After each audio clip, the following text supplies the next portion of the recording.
Antes de que existiera el primer amanecer, antes de que alguna estrella titilara en la vastedad, ya existía aquel que no conoce principio ni fin. Ninguna chispa de luz había rasgado el velo de la nada, pero él ya reinaba. No surgió de algo, pues nada lo antecede. Su esencia no tiene nacimiento, su gloria no necesita testigos para existir. Él no fue forjado ni diseñado. Su existencia no depende del tiempo, porque fue él quien lo diseñó. El espacio no lo contiene, porque es el autor de cada rincón del universo. Cuando aún no había palabra, él era la palabra.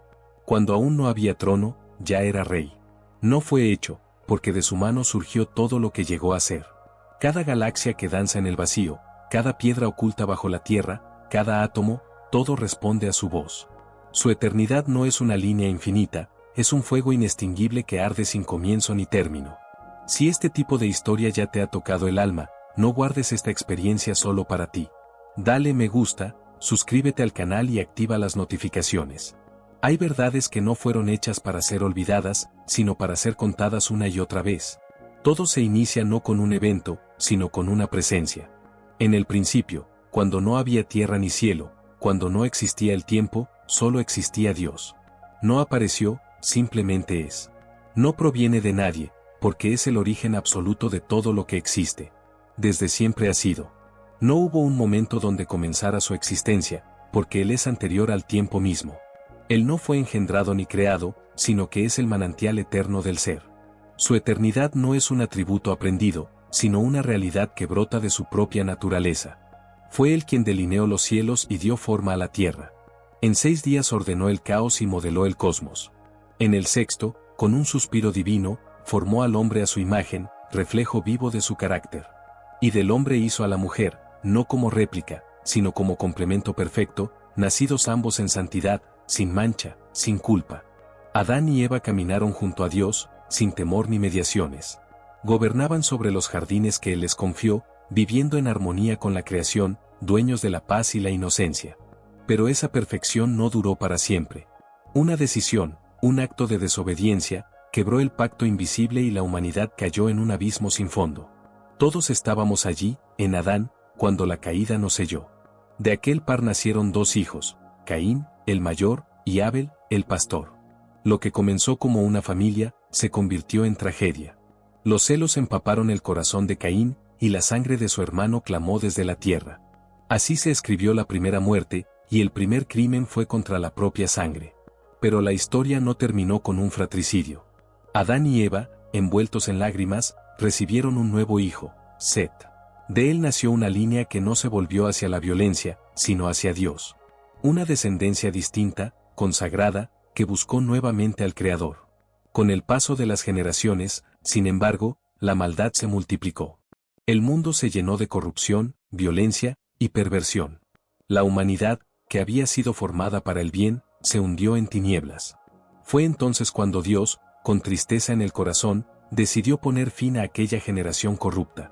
Pero incluso en medio del juicio, hubo esperanza. Había un justo entre ellos, Noé. Dios lo eligió, no por perfección, sino por fe. Le ordenó construir un arca, refugio en medio del desastre. Y Noé obedeció. Junto a su esposa, sus 3 hijos, Sem, Cam y Jafet, y las esposas de ellos, entraron al arca. Mientras las aguas cubrían todo, ellos flotaban sobre las promesas divinas. Y cuando las aguas retrocedieron, comenzó un nuevo capítulo. A través de aquellos 3 hijos, se multiplicaron los pueblos. Sem dio origen a los pueblos semitas, desde los cuales surgirían figuras como Abraham. Cam se vinculó a las naciones africanas y parte de Asia. Y Jafet, en cambio, fue raíz de las naciones que poblarían Europa.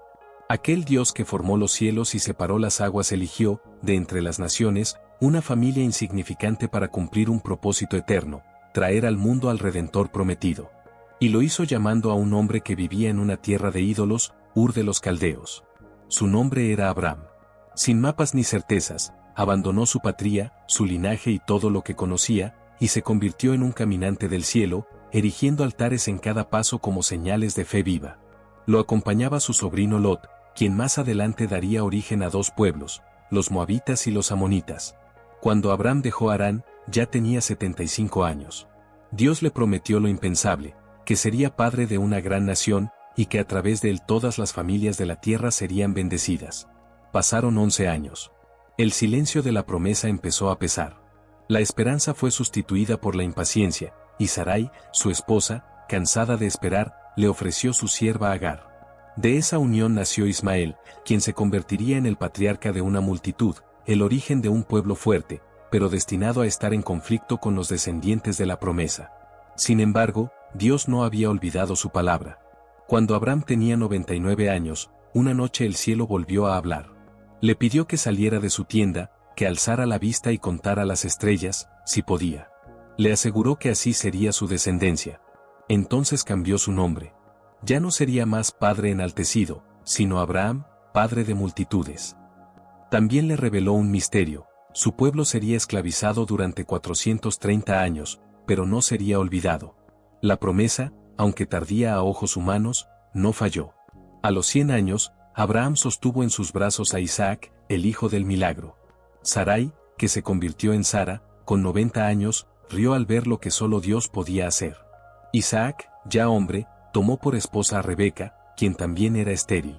20 años de espera se convirtieron en vida cuando nacieron los gemelos: Esaú, de espíritu salvaje y padre de los edomitas, y Jacob, que un día lucharía con Dios y recibiría un nuevo nombre, Israel. Jacob tuvo 12 hijos y una hija. Su familia creció en medio de tensiones y conflictos, pero fue a través de José, su penúltimo hijo vendido como esclavo por sus hermanos, que la historia tomó un giro divino. José llegó a ser gobernador de Egipto, y en tiempos de hambre, salvó a su familia de la muerte, llevándolos a la tierra fértil de Gosén. Allí se establecieron 70 personas. Pero lo que comenzó como refugio, se convirtió con el tiempo en opresión. 4 siglos después, los descendientes de Israel ya no eran una familia, sino una nación esclavizada. Y cuando el clamor llegó al cielo, Dios levantó a un libertador, Moisés. Bajo su liderazgo, cerca de 600.000 hombres, sin contar mujeres ni niños, salieron de Egipto. Cerca de 2 millones de almas caminaban ahora hacia una tierra prometida, que sus pies no conocían, pero sus corazones anhelaban. La travesía, que debía durar solo unas semanas, se alargó por 40 años.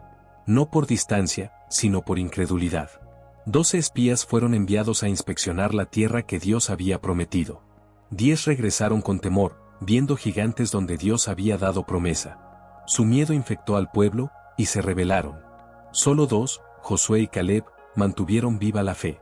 Dios respondió con juicio.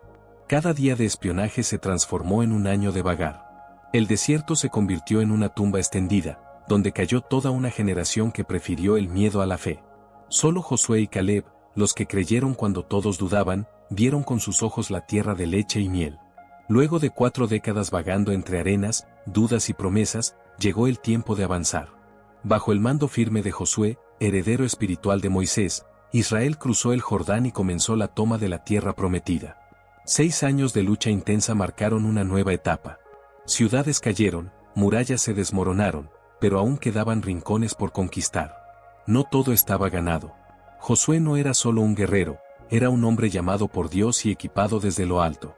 Fue él quien condujo al pueblo hacia Canaán, no solo con espada, sino con fe. Pero tras su muerte, sin un liderazgo firme, comenzó una era de ciclos rotos, de fidelidad intermitente y rebelión constante, el período de los jueces. Durante aproximadamente 3 siglos, Israel fue gobernado por líderes carismáticos levantados por Dios en tiempos de opresión.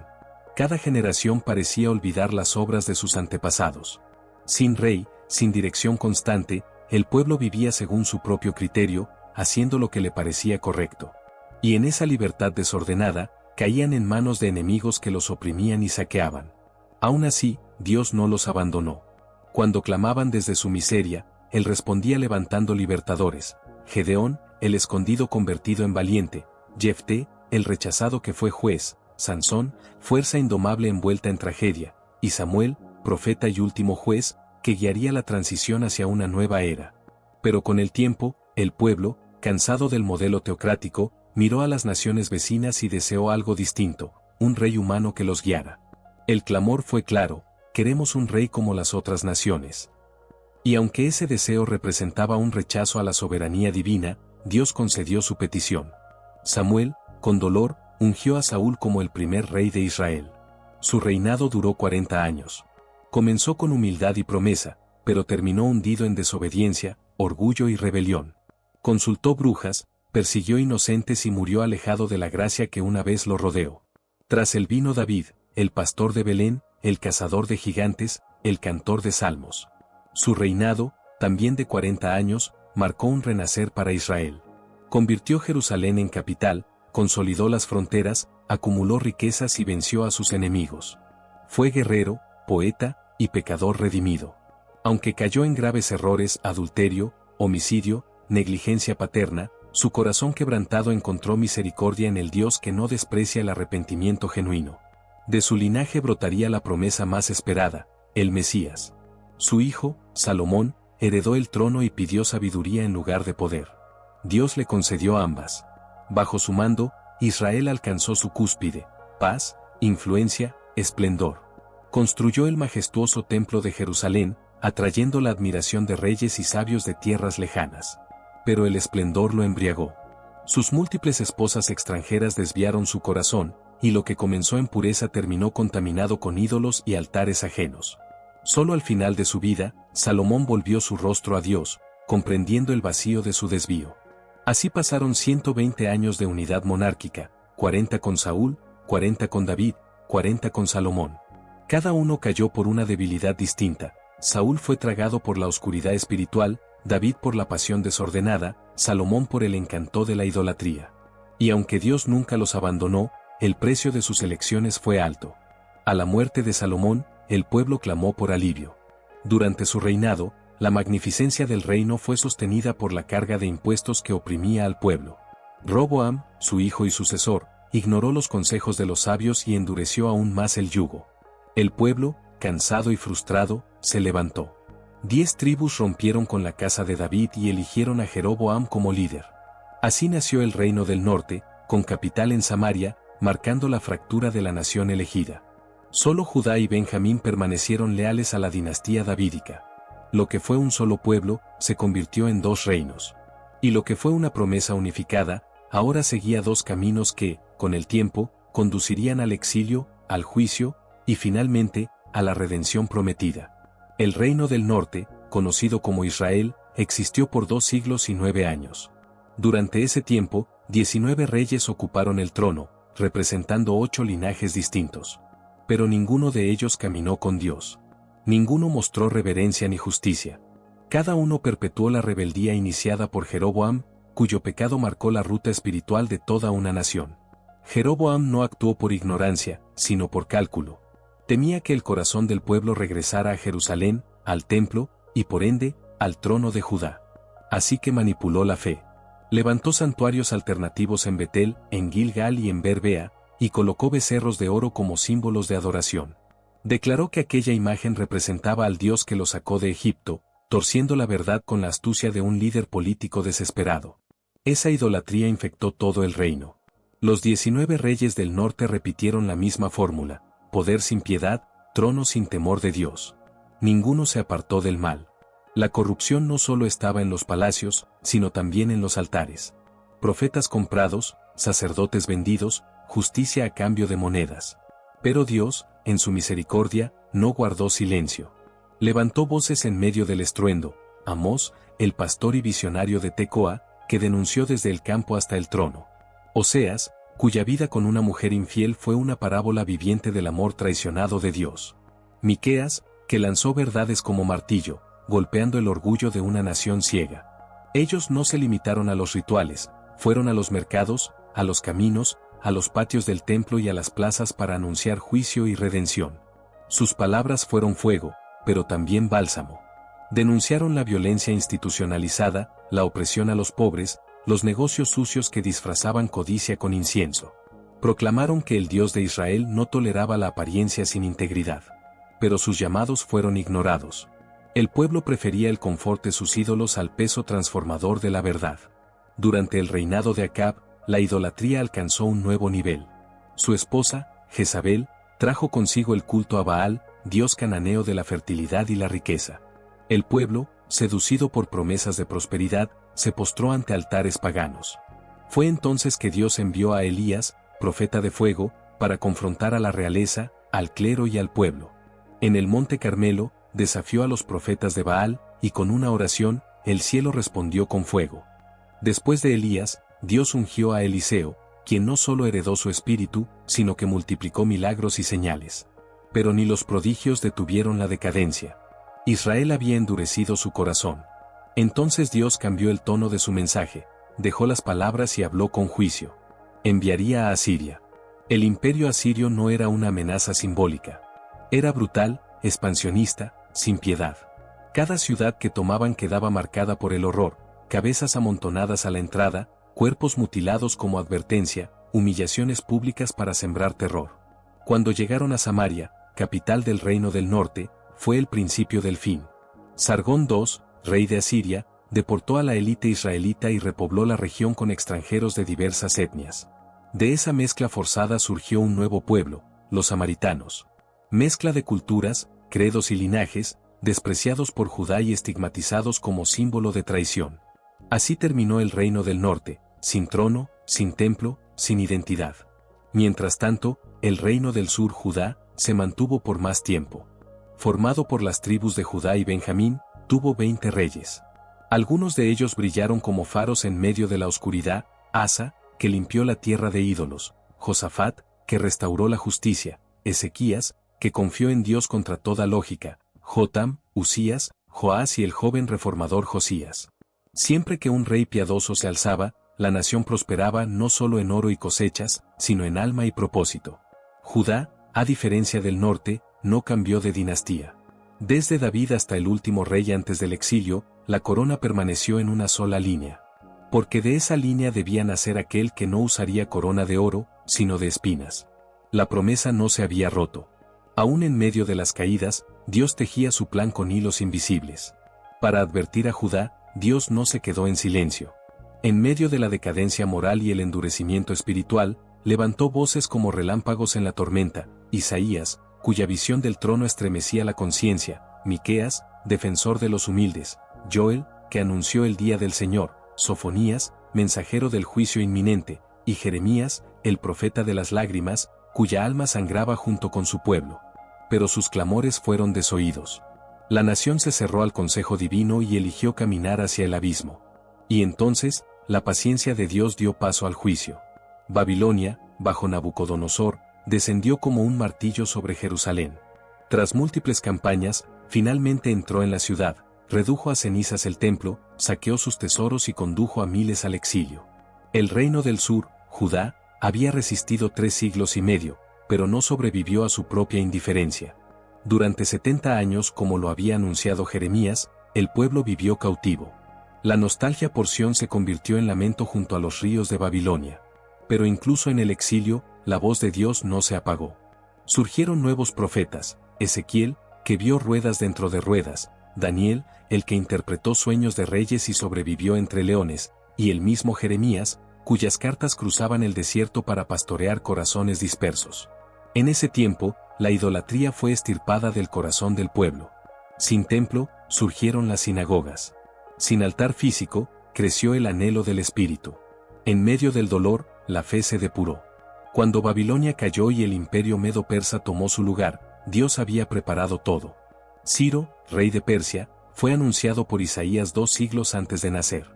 Cuando ascendió al poder, abrió las puertas del retorno. No fue un simple decreto, fue cumplimiento profético. El regreso se dio en 3 oleadas. Zorobabel lideró la primera, con el propósito de reconstruir el templo. Esdras condujo la segunda, para restaurar la enseñanza de la ley. Nehemías encabezó la tercera, enfocado en reconstruir los muros y reformar la estructura social y espiritual del pueblo. Pero el retorno no fue fácil. Apenas comenzó la obra del templo, surgieron los primeros obstáculos. Los samaritanos, mezcla de etnias y credos, ofrecieron colaborar con intenciones ocultas. Al ser rechazados, se volvieron enemigos activos. Difamaron, amenazaron y finalmente enviaron cartas al rey Artajerjes, acusando a los judíos de planear una rebelión. El resultado fue devastador: la reconstrucción se detuvo por casi 20 años. El entusiasmo inicial se desvaneció. El pueblo, resignado, volvió su atención a sus propias casas. Embellecieron sus viviendas mientras el templo quedaba en ruinas. La prioridad ya no era Dios, sino la comodidad personal. Fue entonces que Dios levantó nuevas voces, Ageo, con palabras cortantes como espadas, y Zacarías, con visiones llenas de esperanza. Sus mensajes impactaron como relámpagos. El pueblo despertó. El temor reverente regresó. Dejaron sus intereses y, con corazón sincero, retomaron la obra sagrada. El templo fue concluido, y con él, comenzó un nuevo despertar. Se restauraron las familias. El sacerdocio fue depurado. La palabra de Dios volvió al centro de la vida nacional. Por un tiempo, Judá volvió a respirar vida espiritual. Pero los años pasaron, y con el tiempo, una nueva generación se levantó, una generación religiosa, pero vacía. Iban al templo, ofrecían sacrificios, pero no ofrecían el corazón. Traían al altar animales enfermos, ciegos, deformes. No porque no tuvieran mejores, sino porque habían perdido la reverencia. Consideraban la mesa del Señor como cosa despreciable. Los sacerdotes, en lugar de corregir, se habían corrompido. Dejaron de instruir al pueblo, convirtiendo el culto en rutina y la enseñanza en comercio. El matrimonio dejó de ser sagrado. El divorcio se volvió frecuente. Las promesas se rompían con facilidad. El corazón se endureció. El pueblo ya no creía que Dios juzgara, y por eso, comenzaron a retener lo que pertenecía a él. Dejaron de dar los diezmos. No por necesidad, sino por incredulidad. El templo ya no era el centro, era una formalidad. Aunque el pueblo seguía entrando al templo, sus corazones estaban lejos del Dios al que decían adorar. Era una religión sin alma, una devoción de rutina vacía. Fue entonces que Dios levantó una última voz, Malaquías. Su mensaje, contundente y sin adornos, llamó al pueblo al arrepentimiento, a honrar de nuevo la mesa del Señor, a devolver lo que era de Dios y a sanar los vínculos familiares rotos. Con él se cerró el Antiguo Testamento. Y entonces, el cielo guardó silencio. Comenzó un largo intervalo de 4 siglos, conocido como el período intertestamentario, 400 años sin profetas, sin nuevas visiones, sin palabra fresca desde lo alto. Fue un tiempo de espera tensa, donde la historia no se detuvo, pero la voz profética cesó. Aún así, Dios seguía orquestando cada movimiento detrás del telón. Durante ese lapso, se escribieron numerosos textos religiosos e históricos que no formarían parte del canon bíblico, los llamados libros apócrifos. También se tradujo la Torá y los profetas del hebreo al griego, dando origen a la Septuaginta, versión que sería clave más tarde para expandir el mensaje del Evangelio a todo el mundo grecoparlante. El poder cambió de manos. El imperio medo-persa cayó ante el ímpetu del joven Alejandro Magno. En poco tiempo, dominó naciones, reinos y continentes. Pero a los 33 años, lloró, no por derrotas, sino porque no quedaban más tierras por conquistar. Su muerte prematura dejó el imperio fragmentado entre sus generales. Entre ellos, los Ptolemaicos de Egipto y los Seleucidas de Siria se disputaron el control de Israel, alternando el yugo sobre el pueblo. Uno de los episodios más oscuros ocurrió bajo el reinado de Antíoco Epífanes. Este hombre profanó el templo en Jerusalén, ofreciendo un cerdo, animal impuro para los judíos, sobre el altar sagrado. Aquella blasfemia encendió la chispa de una revuelta liderada por Judas Macabeo. Así comenzó la guerra de los Macabeos, una lucha sangrienta pero victoriosa, que devolvió temporalmente cierta autonomía al pueblo de Dios. Esa independencia duró poco. En el año 63 a.C., el general romano Pompeyo conquistó Jerusalén. Roma se convirtió en el nuevo poder dominante. Herodes el Grande fue instalado como rey bajo el respaldo imperial. Hombre de talento administrativo y arquitecto ambicioso, embelleció Jerusalén, amplió el templo, construyó fortalezas como Masada y el puerto de Cesarea, abriendo caminos comerciales por donde más tarde circularían los primeros misioneros cristianos. Pero detrás de su genio político, Herodes escondía un alma atormentada. Vivía consumido por la paranoia. El miedo a perder el trono lo volvió sanguinario. Se casó múltiples veces, pero su matrimonio con Mariamna, mujer noble, encendió aún más su inseguridad. Por temor, mandó asesinar a los parientes de ella. Su suegra, temiendo por su vida, huyó a Egipto, pero él envió hombres tras ella para silenciarla. Nombró sumo sacerdote a Arquelao, joven de apenas 17 años, pero cuando éste ganó la simpatía del pueblo, también fue eliminado. Años después, envió a 2 de sus hijos a Roma para estudiar, pero influenciado por su hermana Salomé, temiendo que regresaran con más preparación que él, ordenó su estrangulamiento. Tanto fue su miedo a no ser llorado, que antes de morir hizo prometer a su hermana que mataría a miembros influyentes de cada familia noble de Jerusalén, para que su muerte no pasara desapercibida. A ese nivel llegó su locura. Este fue el mismo hombre que, al escuchar de boca de unos sabios que un niño había nacido en Belén, un niño llamado Rey de los Judíos, se estremeció. Su inseguridad no distinguía entre reyes y recién nacidos. Porque incluso antes de que el Cristo hablara, ya el mundo temía su llegada. Tras la muerte de Herodes el Grande, alrededor del año 4 a.C., su reino fue fragmentado y repartido entre 4 de sus hijos. Uno de ellos, Arquelao, recibió el gobierno sobre Judea, Samaria y Edom. Sin embargo, su liderazgo fue desastroso. Gobernó con crueldad, inestabilidad y desprecio por la justicia.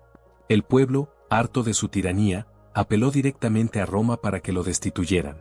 Los romanos, preocupados por los constantes disturbios en la región, tomaron el control directo y enviaron un procurador para gobernar Judea. Así comenzó la administración romana directa sobre la tierra que una vez fluía leche y miel. En el tiempo de Jesús, el gobernador romano era Poncio Pilato, figura que encarnaba la tensión entre la ocupación extranjera y las expectativas mesiánicas del pueblo judío. Bajo este yugo político y espiritual, la esperanza del pueblo se volvió más aguda, más desesperada. El anhelo por un redentor que rompiera las cadenas de Roma se extendió como fuego por el alma colectiva de Israel. Y fue entonces, en ese contexto cargado de opresión, que el cielo respondió. En la plenitud de los tiempos, cuando todo estaba dispuesto, el Mesías descendió. Jesús nació en Belén de Judea, cumpliendo cada palabra dicha por los profetas. El Verbo eterno, que existía desde antes del tiempo, se encarnó. No vino en tronos ni en carretas doradas, sino envuelto en humildad, entre paja y animales, en un pesebre prestado.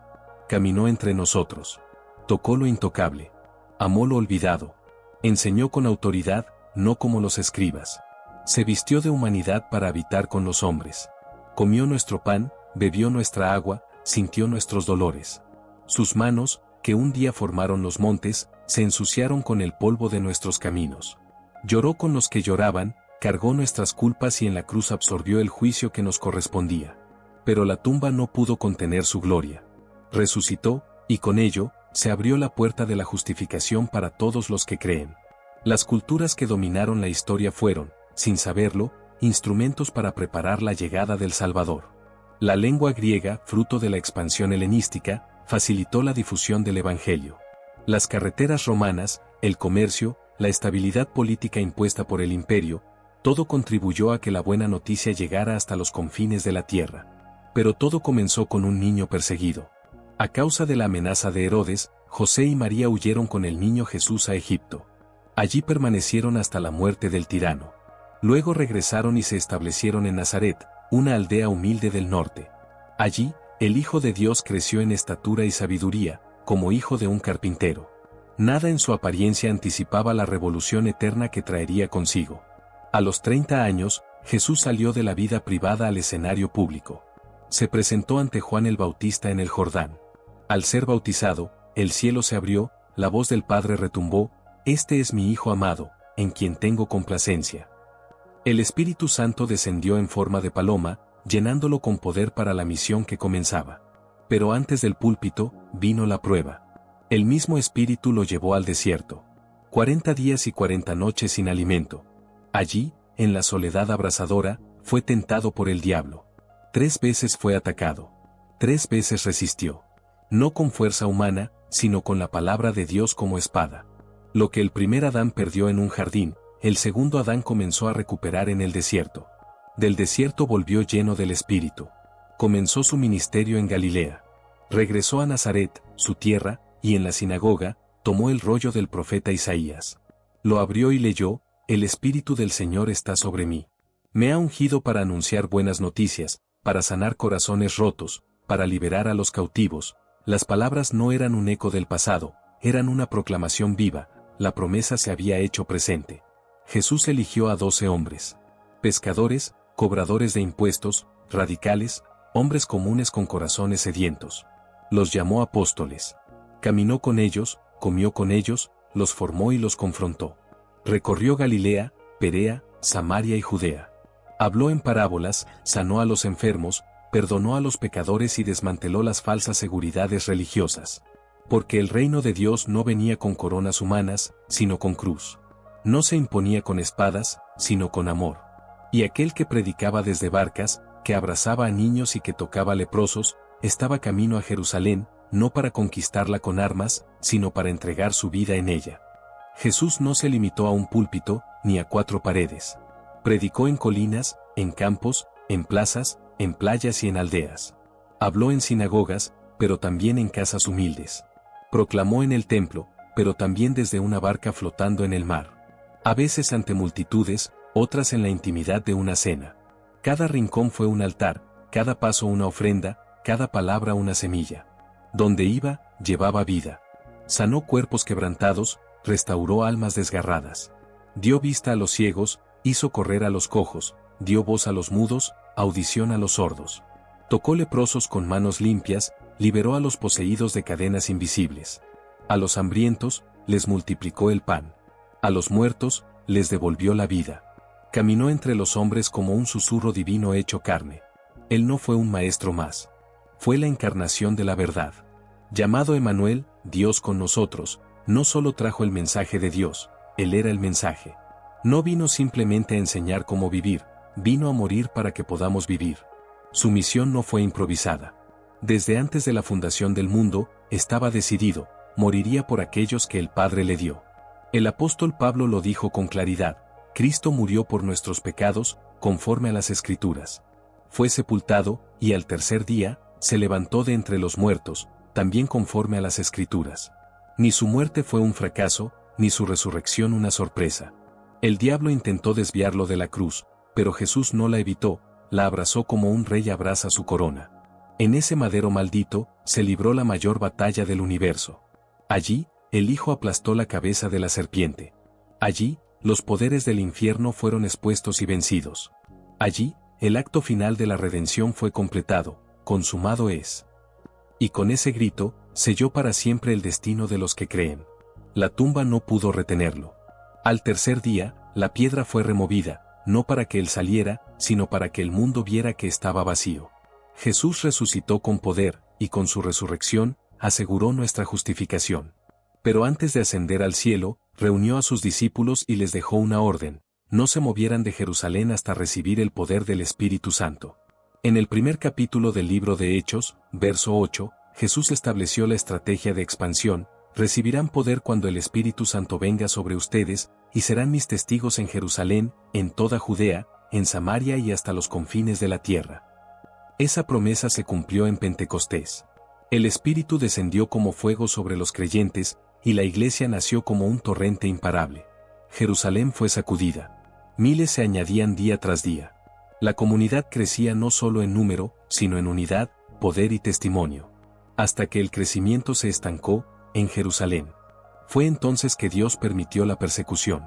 Y lo que parecía tragedia, se convirtió en estrategia divina. Los creyentes fueron dispersos por las regiones, llevando consigo la llama del Evangelio. Uno de ellos fue Felipe. Llegó a Samaria, tierra de antiguos enemigos. Pero donde antes hubo odio, ahora hubo esperanza. Con poder, predicó y actuó. Su palabra tocaba oídos, sus milagros tocaban ojos. La ciudad se llenó de alegría. Enfermos sanaban, espíritus huían, corazones se rendían. Los apóstoles Pedro y Juan viajaron para confirmar la obra. Impusieron las manos, y los samaritanos también recibieron el Espíritu Santo. Así, el muro que dividía judíos y samaritanos fue derribado. El Evangelio cruzaba fronteras, quebraba prejuicios, y avanzaba con fuerza imparable. Antes de partir rumbo a Jerusalén, Pablo escribió su epístola más profunda y teológicamente rica, la Carta a los Romanos. En ella reveló el corazón del Evangelio, exponiendo la justicia de Dios, la justificación por la fe, el papel de Israel en el plan eterno y su anhelo de llevar el mensaje hasta donde Cristo aún no era conocido. Sabía que su camino no sería fácil. Lo esperaba oposición, cadenas y tormentos. Aún así, se embarcó decidido, llevando la ayuda recolectada por las iglesias gentiles para los pobres de Jerusalén. Su amor por el pueblo de Dios era mayor que su amor por su propia seguridad. Al llegar a Jerusalén, fue recibido con hostilidad por los líderes religiosos. Acusado falsamente de profanar el templo, fue arrestado por las autoridades romanas. Allí comenzó su etapa final como apóstol prisionero. Aunque estaba encadenado, su voz no fue silenciada. Desde su celda en Cesarea, apeló al César como ciudadano romano. Fue enviado a Roma bajo custodia, enfrentando naufragios, serpientes y peligros en el camino. Aún así, nunca dejó de predicar. En cada puerto, en cada corte, ante cada guardia, el Evangelio era proclamado. Cuando finalmente llegó a Roma, la capital del imperio más poderoso de la historia, no lo hizo como embajador de una nación, sino como siervo del Rey Eterno. Aunque estaba bajo arresto domiciliario, durante 2 años recibió a todos los que venían a él, predicando el reino de Dios con toda valentía y sin impedimentos. Fue en ese periodo que escribió las llamadas cartas de la prisión, Efesios, Filipenses, Colosenses y Filemón, textos que siguen iluminando generaciones. Pablo no fue vencido por el encierro, porque entendía que las cadenas podían detener sus manos, pero no la palabra. Su vida era un altar encendido. Finalmente, después de años de ministerio, viajes, persecuciones, naufragios y revelaciones, ofreció su vida como libación. Según la tradición, fue decapitado en Roma bajo la persecución de Nerón. Pedro, el apóstol que una vez negó a su maestro, también murió mártir en la misma ciudad, siendo crucificado de cabeza por decisión propia, al no considerarse digno de morir como su Señor. Así, los 2 pilares de la Iglesia primitiva entregaron sus vidas no por una causa política, sino por el reino invisible que no tiene fin. El libro de los Hechos termina sin final explícito porque la historia de la Iglesia no ha terminado. Desde Jerusalén hasta Roma, desde la cruz hasta las naciones, el fuego encendido por Cristo sigue ardiendo. Lo que comenzó con 12 hombres en una sala cerrada, se convirtió en un río imparable que cruzó fronteras, idiomas, imperios y siglos. Hoy, ese mismo evangelio sigue avanzando. Aquel que resucitó, aquel que prometió estar con nosotros hasta el fin del mundo, aún llama, aún transforma, aún salva. La misión sigue viva. Las páginas aún se están escribiendo. La historia no terminó con el martirio de los apóstoles. De hecho, fue allí donde empezó a escribirse con sangre el testimonio de la Iglesia. Cuanto más intentaron apagar la llama, más fuerte ardía. Porque el Evangelio no depende de estructuras humanas, ni se rinde ante coronas ni espadas. El reino que Jesús anunció no se doblega ante emperadores. Roma, con todo su poder, intentó sofocar la fe naciente. Nerón arrojó a cristianos a las fieras, los cubrió de brea y los encendió como antorchas humanas en sus jardines. Domiciano, Trajano, Decio, y más tarde Diocleciano, desataron olas de persecución que teñían el imperio de sangre inocente. Pero mientras los cuerpos caían, las almas se levantaban. El cristianismo no retrocedía, se esparcía.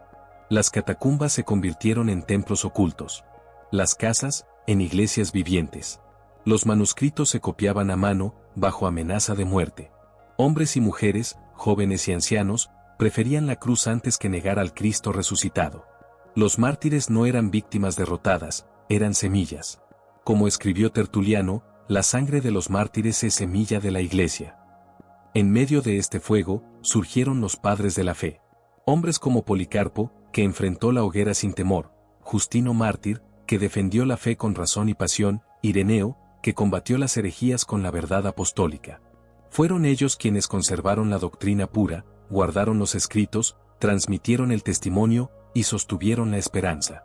El idioma griego se había esparcido por el mundo, y el latín pronto lo acompañó. Las rutas romanas, el sistema legal y la pax romana impuesta con hierro, sirvieron sin saberlo al avance del reino.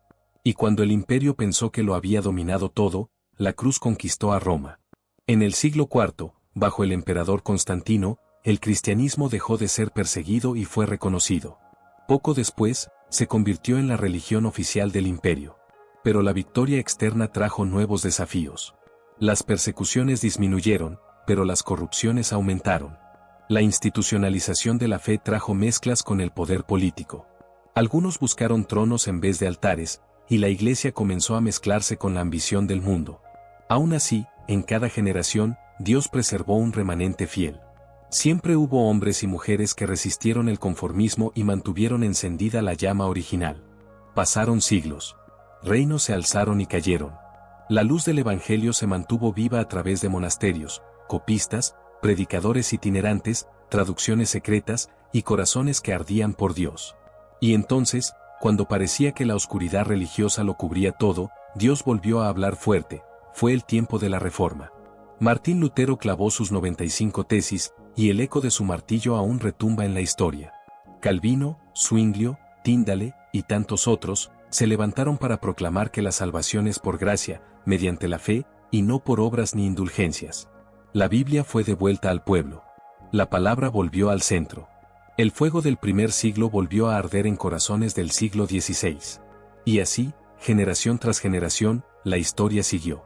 De Europa, el Evangelio cruzó los mares.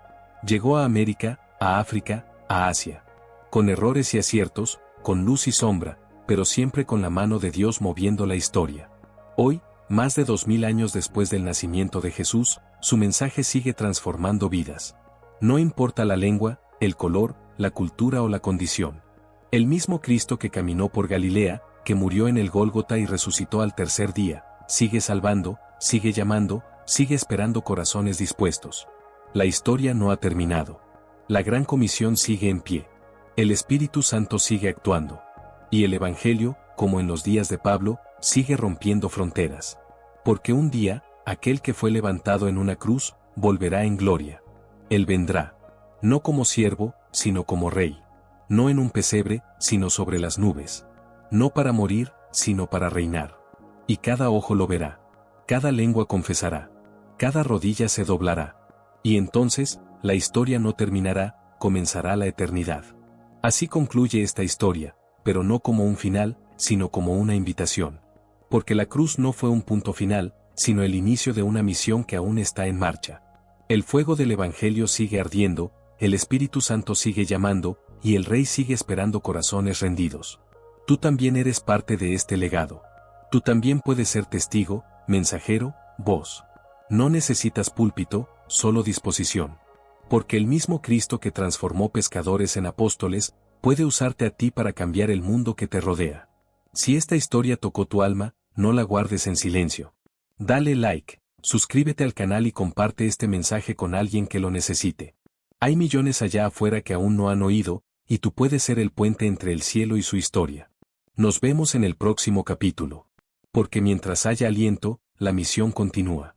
Hasta que Él venga.